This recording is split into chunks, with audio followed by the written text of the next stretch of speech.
So, good morning, everyone. I'm Kevin Godin-Dubois, working at the Toulouse Computer Science Institute.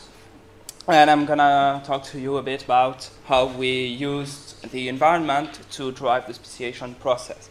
So, as a very quick context of our work, for decades we've been doing artificial creatures in life, and very often these creatures were made in smooth, static environments with only limited dynamics. The objective of our work is to put the selection pressure on the environment so that the pressure on the individuals would be an emergent property and thus might drive the complexity further. Here we are going to explore test cases to prove that this can work. Starting with the model, so we are using a very simple model in order to have long evolutionary time. We're relying on Linden-Meyer systems to model plant morphologies. They extract water from the ground, use the light from an artificial source to produce glucose through photosynthesis. And both these resources are used to produce biomass, which we'll use to grow the plant and derive the various rules. The environment has an effect on a number of points. The hygrometry will obviously limit the water supply.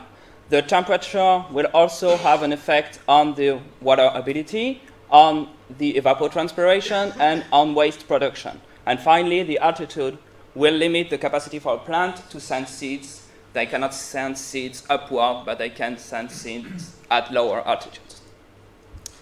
So in order to have a colonization, we need to have a reproduction. And we used the bailout crossover algorithm, which is named this way because the reproduction is not a guaranteed fact. When two genomes want to meet, we're using sexual reproduction, so we have a male and a female. They first compute their genetic distance, which is then transformed into a compatibility metric between 0 and 1 through a function defined by genetic parameters in the female genome. This way, the individuals have each a speciation pattern that they can introduce into the simulation. If this compatibility is higher than a random value, then the crossover will indeed happen and a new individual will be spawned. Otherwise, no action is performed. The organs stay available for future reproduction. The other interesting point is the environment, as we want to have something dynamic. At the beginning, it's just a flat ground with a constant temperature and constant water supply. Every step, these conditions are inputted into a black box generator, in our case, handwritten equations, but there's work to change that. This will provide new values for the environment, which will be fed up into the voxels, which allows us to have widely varying environment. Here you can see that the topology, the temperature, and the hygrometry change dynamically throughout the simulation, thus providing changing conditions for the plants and thus forcing them to evolve. Finally, in order to monitor the speciation process, we used a tool named Apogee, which relies on representatives to create a phylogenetic tree. Due to time constraints, I'm not going to spend so much time on that. You can find more at the next parallel session. The experiment, as mentioned, is designed to prove that this can work in, for starters, very basic cases. So we used 3 examples of well-known speciation pattern. We have the allopatric case, where starting from a uniform environment, a mountain starts to grow from the middle of the simulation, thus cutting the population in 2 parts. The parapatric case produces a desert on the left-hand side, which forces plants to adapt to harsher temperature conditions. And finally, the peripatric case creates a mountain on the right side with an asymmetric conditions because plants can sense in downwards, but not the other way around. So they have a disadvantage when they're on the plane. In order to validate that speciation did occur, we used the following equations, which I'm not going to detail I'm not going to describe in any detail. Basically, it just says that for a given pair of species, we are looking at the average compatibility between all females from one species with all males from the other. So we're then computing the relative compatibility in order to have a more easily comparable metric.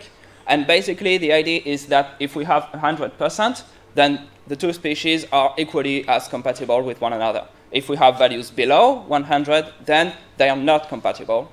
And if we have values above, then they are more compatible. As we can see from this picture, there has been some speciation, with the best case being in the allopatric case, which is the most easy case for speciation to occur. But we also had inverse speciation, as we could say, with some species being more compatible with foreign individuals than with their own. So we were surprised and wanted to understand why. As it's in the peripatric case, we summarized that it was a desert species invading the temperate region. And so we had a look at what was going on. On the left side, you have the simulation itself. If you look really hard, you can see some old pixels. That are the plants.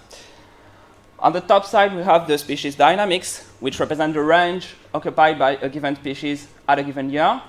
We only show the 16 most populated species, given that on the right side, you can see the phylogenetic tree, which is way too dense to plot on the graph. And in fact, it was not just one species invading the temperate region. In fact, it was a whole range of dynamics, with the first successful species starting at the 20th year and slowly invading the temperate region starting from the desert part.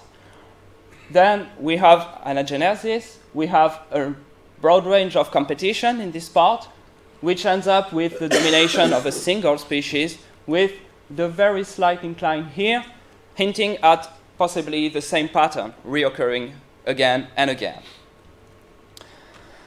So in order to summarize, we started from very simple substrate, Lindenmayer system and handwritten equations, which led to complex dynamics, both in terms of the speciation patterns and of their dynamics.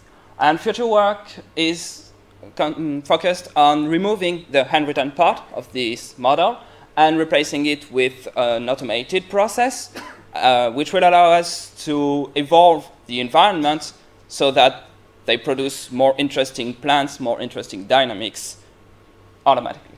Thank you for your attention.